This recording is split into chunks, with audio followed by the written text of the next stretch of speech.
Okay, good morning once again friends. आज हम लोग देखने वाले हैं चेंज द वॉइस का एक नया टॉपिक। पिछले टॉपिक में हम लोगों ने देखा था, पिछले वीडियो में हम लोगों ने देखा था topic change the voice of imperative sentence, और आज हम लोग देखने वाले हैं change the voice of interrogative sentence. तो जैसे मैंने आप लोगों को पिछली वीडियो में बताया था और पहले भी बताया है कि जब भी आप लोग किसी सेंटेंस को एक्टिव से पैसिव वॉइस में ट्रांसफॉर्म करते हैं तो सेंटेंस का टाइप बहुत ज्यादा इंपॉर्टेंस रखता है। क्यों? क्योंकि हर एक सेंटेंस पर आप सेम रूल्स अप्लाई नहीं कर सकते। अगर आप असर्टिव सेंटेंस का चेंज द वॉइस कर रहे हो तो आपको असर्टिव सेंटेंस के रूल्स अप्लाई करना पड़ेगा। अगर आप इंपरेटिव सेंटेंस का चेंज द वॉइस कर रहे हो तो आपको इंपरेटिव सेंटेंस के रूल्स यूज करने पड़ेंगे, और अगर आप इंटरोगेटिव सेंटेंस का चेंज द वॉइस कर रहे हो तो आपको इंटरोगेटिव सेंटेंस के रूल्स अप्लाई करने पड़ेंगे। तो change the voice of interrogative sentence आज हमारा टॉपिक है। Change the voice of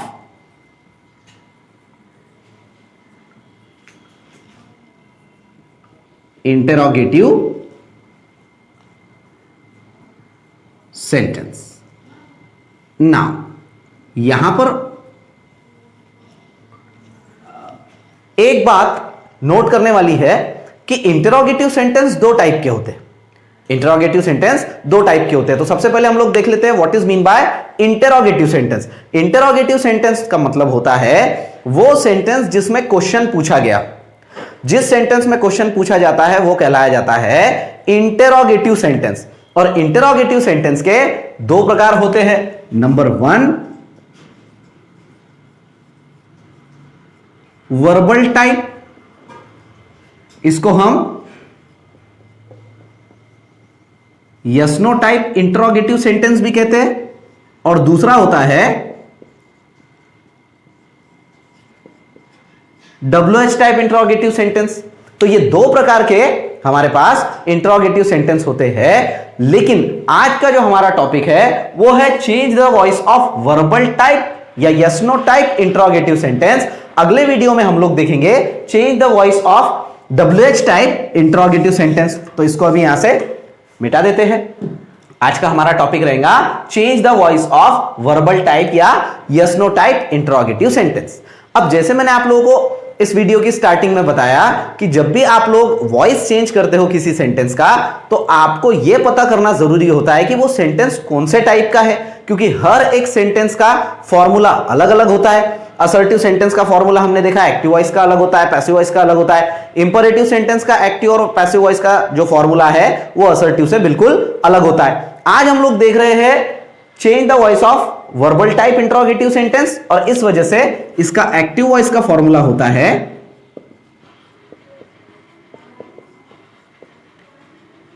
helping verb plus subject plus main verb plus object plus question mark. ये सेंटेंस हेल्पिंग वर्ब से स्टार्ट होता है, उसके बाद सब्जेक्ट आता है, उसके बाद मेन वर्ब आता है। ये मेन वर्ब कोई भी फॉर्म में हो सकता है। उसके बाद ऑब्जेक्ट आता है और लास्ट में क्वेश्चन मार्क आता है। यहां पर जो हेल्पिंग वर्ब होता है वो अकॉर्डिंग टू सब्जेक्ट होता है, सब्जेक्ट के अनुसार होता है। और जब हम इसको पैसिव वॉइस में करते हैं तो हमारा पैसिव वॉइस का फॉर्मूला होता है helping verb plus object plus V3 the third form of verb plus remaining sentence plus by plus subject plus question mark. अब ध्यान से सुनो, सबसे पहले ये स्टार्ट होता है हेल्पिंग वर्ब से, उसके बाद आता है ऑब्जेक्ट, उसके बाद वर्ब का थर्ड फॉर्म, उसके बाद रिमेनिंग सेंटेंस, उसके बाद बाय, उसके बाद सब्जेक्ट और लास्ट में क्वेश्चन मार्क। यहां पर हमने देखा कि helping verb according to subject आता है, लेकिन यहां पर helping verb according to object आएगा। ऑब्जेक्ट के अनुसार हमको हेल्पिंग वर्ब यूज करना पड़ेगा। तो जब हम किसी सेंटेंस को, वर्बल टाइप इंटरोगेटिव सेंटेंस को जब हम एक्टिव टू पैसिव वॉइस करते हैं तो हमको ये दो फॉर्मूला ध्यान में रखना बहुत ज्यादा जरूरी होता है। तो एक एग्जांपल लेते हैं और एग्जांपल लेकर इसको सॉल्व करने की कोशिश करते हैं।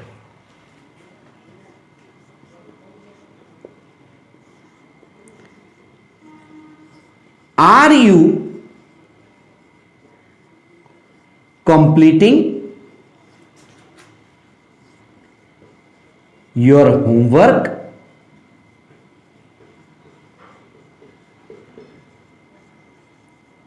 इन the evening, question mark.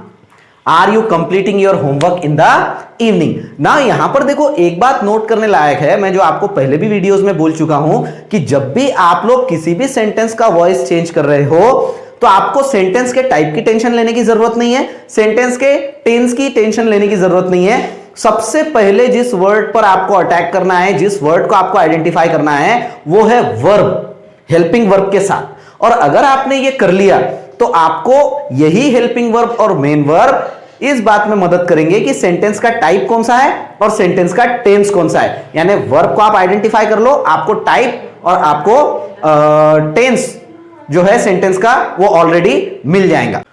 So friends, जब भी आप लोगों को ये सेंटेंस मिले तो सबसे पहले मैंने आपको बोला कि आपको क्या आइडेंटिफाई करना है, आपको आइडेंटिफाई करना है वर्ब, क्योंकि वर्ब जब आप लोग आइडेंटिफाई कर लेते हैं तो वो वर्ब आपको मदद करता है सेंटेंस का टेंस और सेंटेंस का टाइप पता करने में। ओके, तो यहां पर हम लोग देख लेते हैं कि हमारा वर्ब क्या है। देखो हमारा वर्ब है यहां पे कंप्लीटिंग, और कंप्लीटिंग ये है वर्ब के फोर्थ फॉर्म में, क्योंकि आईएनजी फॉर्म है इसलिए ये वर्ब के फोर्थ फॉर्म में है, ठीक है, प्रेजेंट पार्टिसिपल फॉर्म में। और इसके साथ यहां पर हेल्पिंग वर्ब है आर, ठीक है। कोई काम कंप्लीट करने का काम हो रहा है और ये काम कर कौन रहा है, यू, तो ये यू हो गया डूअर ऑफ द एक्शन। ये यू क्या हो गया, डूअर ऑफ द एक्शन। और ये क्या कंप्लीट कर रहा है, यूर होमवर्क, ये हो गया ऑब्जेक्ट, ठीक है। अब देखो सेंटेंस में से हमने हेल्पिंग वर्ब देख लिया, सब्जेक्ट देख लिया, मेन वर्ब देख लिया, ऑब्जेक्ट देख लिया। अब बचे हुए जो वर्ड्स है इन द इवनिंग, ये है रिमेनिंग सेंटेंस। ये क्या है, रिमेनिंग सेंटेंस। और देखो लास्ट में क्वेश्चन मार्क है। अब इस फॉर्मूला को अगर आप इसके साथ देखेंगे, देखो ये हेल्पिंग वर्ब है, ये सब्जेक्ट है, ये मेन वर्ब है, ये ऑब्जेक्ट है। रिमेनिंग सेंटेंस हमने यहां इसलिए नहीं लिखा क्योंकि रिमेनिंग सेंटेंस कहीं भी हो सकता है, और लास्ट में क्वेश्चन मार्क। इसका मतलब यह है कि दिया गया सेंटेंस एक्टिव वॉइस में, कौन से वॉइस में है, एक्टिव वॉइस में। अब जब हम इसको पैसिव वॉइस में करेंगे तो पैसिव वॉइस में करते समय हमको इसको यहां से स्टार्ट करना पड़ेगा और यह फॉर्मूला हमको फॉलो करना पड़ेगा। लेकिन एक बात आपको यहां ध्यान में रखना है कि जब आप वर्बल टाइप इंट्रोगेटिव सेंटेंस को एक्टिव टू पैसिव करते हो तो यहां पर यह helping verb according to subject था, यहां आपको according to helping verb according to object लेना पड़ेगा। अब जैसे मैंने आपको बोला कि आपको यहां पर हेल्पिंग वर्ब लेना है, तो हेल्पिंग वर्ब लेने में हमारी मदद करेगा सेंटेंस का टेंस। और सेंटेंस का टेंस क्या है, देखो subject plus am is are plus V4 plus object, ठीक है।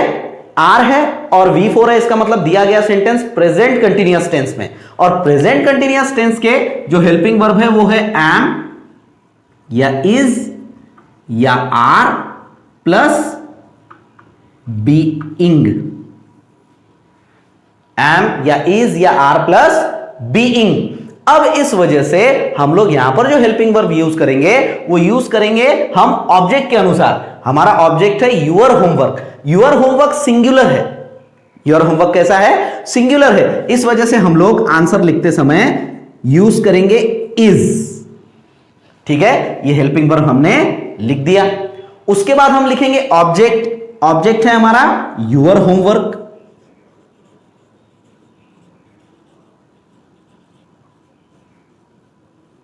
ये भी हमने लिख दिया।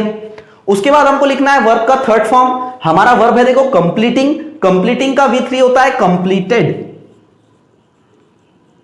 लेकिन ये कंप्लीटेड लिखने के पहले देखो अब हम देखेंगे हमारा V3 है, हमारा वर्ब है देखो कंप्लीटिंग, कंप्लीटिंग का V3 होता है कंप्लीटेड। लेकिन हमको यहां देखो बीइंग लिखना जरूरी है, BEING, बीइंग, जो हमने पहले नहीं लिखा वो हम यहां लिखेंगे बीइंग, और इसके बाद हम लिखेंगे V3 कंप्लीटेड, ये भी हमने लिख दिया। उसके बाद आ जाएगा हमारा रिमेनिंग सेंटेंस। रिमेनिंग सेंटेंस है देखो इन द इवनिंग, ये भी हमने लिख दिया। उसके बाद हम लिखेंगे बाय, और लास्ट में हम लिखेंगे सब्जेक्ट जो है यू, और यू को हमको चेंज करने की जरूरत नहीं है, और लास्ट में आ जाएगा हमारा क्वेश्चन मार्क। इस तरीके से देखो, ये जो है हमारा जो आंसर है वो बनेगा, is your homework being completed in the evening by you, जिसमें से ये हेल्पिंग वर्ब है, ये ऑब्जेक्ट है, ये V3 है हेल्पिंग वर्ब के बचे हुए हिस्से के साथ, ये हमारा रिमेनिंग सेंटेंस है, ये बाय है, ये सब्जेक्ट है, और ये हमारा क्वेश्चन मार्क है। अब इस फॉर्मूला को अगर आप इसके साथ टैली करेंगे तो देखेंगे कि स्टेप बाय स्टेप ये बराबर वैसा का वैसा ही है। तो जब आप लोग वर्बल टाइप इंटरोगेटिव सेंटेंस का चेंज द वॉइस करते हैं तो वो इस प्रकार से करना पड़ता है। ओके, सो उम्मीद है आपको वीडियो पसंद आई होंगी और ये टॉपिक समझा होगा। अगले वीडियो में हम लोग देखेंगे change the voice of WH type interrogative sentence. Okay, so have a nice day, thank you.